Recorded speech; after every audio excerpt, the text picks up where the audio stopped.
Warning, these videos contain mature and psychological themes. The stories are often inspired by real events, folklore, or historical cases, but are fictionalized and dramatized for entertainment purposes. No graphic content is shown. Viewer discretion is advised. Jack the Ripper. He was my great-great-grandfather.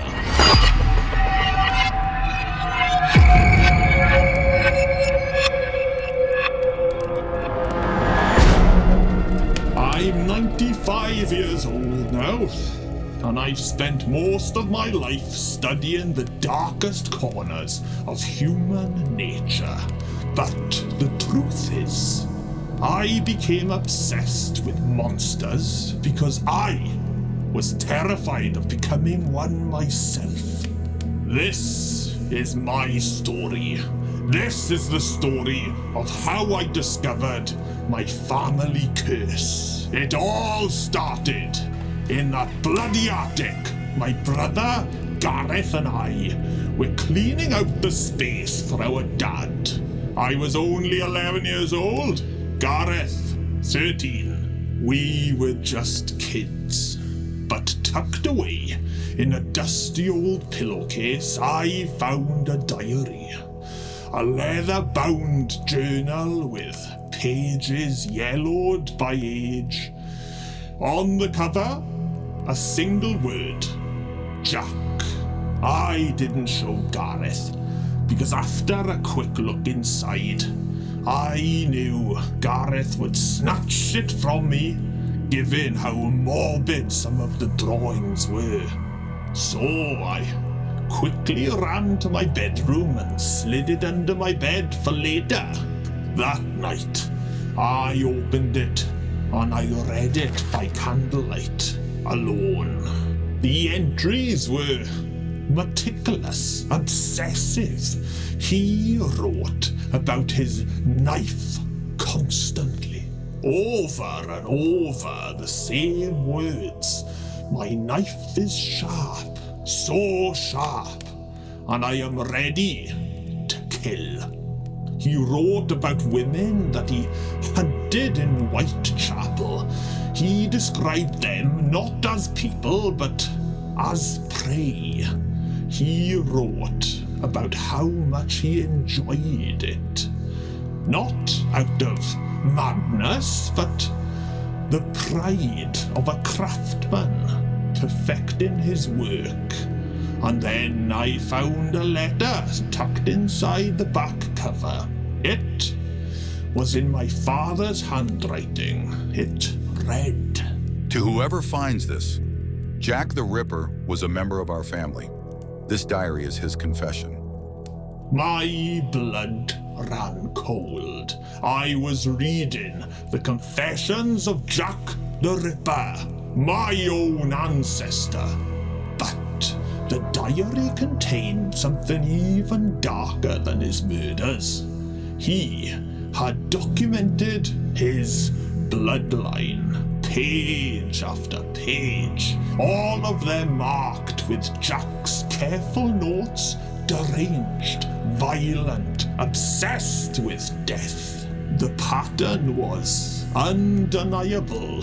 Jack believed this curse ran through his blood, that it would pass down through his family generation after generation, whether they wanted it or not. He didn't see himself as an anomaly. He saw himself as the inevitable result of a cursed lineage. I didn't understand what that meant. I was 11 years old. But weeks later, I understood perfectly. It was late, past midnight, and I heard a knock on my bedroom door. Soft at first, then harder. I opened it, and there was Gareth, soaking wet from the rain, eyes wild, blood on his shirt. Tim, we need to talk. Gareth, calm down. What's wrong? I attacked a jogger in the woods tonight. I didn't mean to. I swear to God, I didn't mean to. Something just snapped. I lost control. They're going to find out. The police are asking questions everywhere. Tim, please, I can't go to jail. I can't. You have to help me. You have to figure out what to do because I don't know what to do. Please, Tim. Please. Sit here. I think I know what to do. Just sit. I went to my bed and reached underneath it. My hands found the leather cover of the diary. I pulled it out and sat across from Gareth. I need to tell you something about our family, about our blood. Jack the Ripper was our great-great-grandfather. And what you felt tonight, that urge you couldn't control, it wasn't random. You're part of a bloodline, a pattern that goes back generations. Look at this family tree. Every name here, his father, his grandfather, his great-grandfather, all marked the same way. Deranged, violent, obsessed. You are not alone in this. And you are not going to jail, brother. We're family. We protect our own. How? How do you protect someone from this? Jack wrote down rules, commandments, everything a person in our family would ever need to know. It's all in here. Read it, Gareth. All of it. It'll protect you.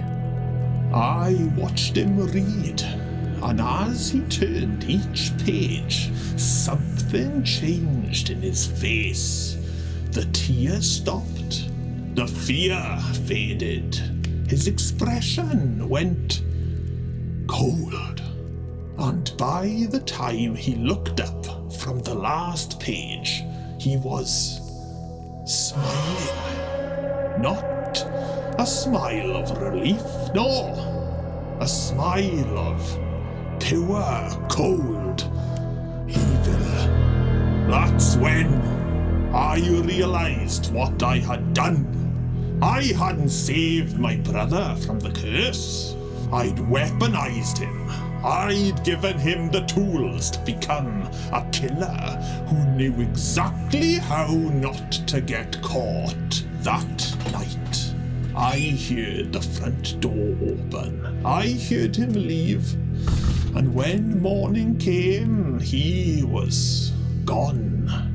My parents thought he ran away. The police treated it as a missing persons case. But I knew the truth.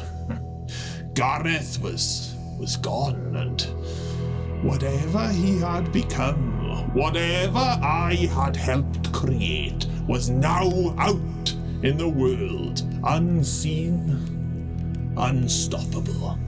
After that night, I couldn't stop asking myself one question. Am I next? Is the darkness in me too? Within weeks, I accepted that Gareth was gone. So, I turned everything inward. I did only one thing.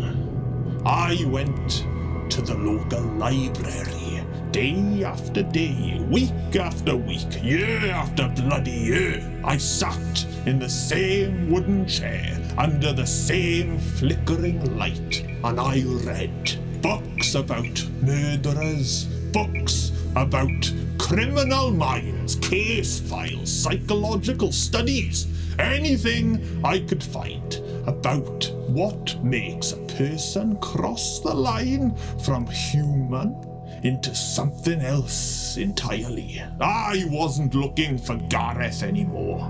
I was looking for myself, searching for the warning signs, the patterns, the moments when ordinary people began their descent into darkness. Because if the curse was real, if it truly ran through our blood, then I needed to know what it looked like before it arrived. The years passed. I grew from a boy consumed by guilt into a young man consumed by knowledge. And the fear transformed into purpose. If I could understand these monsters, truly understand them, then maybe I could protect myself from becoming one. I was 17 years old when I saw the advertisement in the newspaper, a magazine called The Midnight Malediction was looking for an investigative journalist, someone willing to explore the darkest stories, serial killers, unsolved murders, the twisted psychology of evil. I wasn't qualified. Far from it. I had no credentials, no formal training, but I had something else. Years of obsessive study and a desperate need to make sure the darkness inside me never had the chance to surface. I applied without hesitation. A few weeks later, a letter arrived at my door. The Midnight Malediction wanted me to start immediately. That letter changed everything because it meant I finally had a purpose, a legitimate reason to keep studying the minds of monsters. I was 17 years old and my real work was about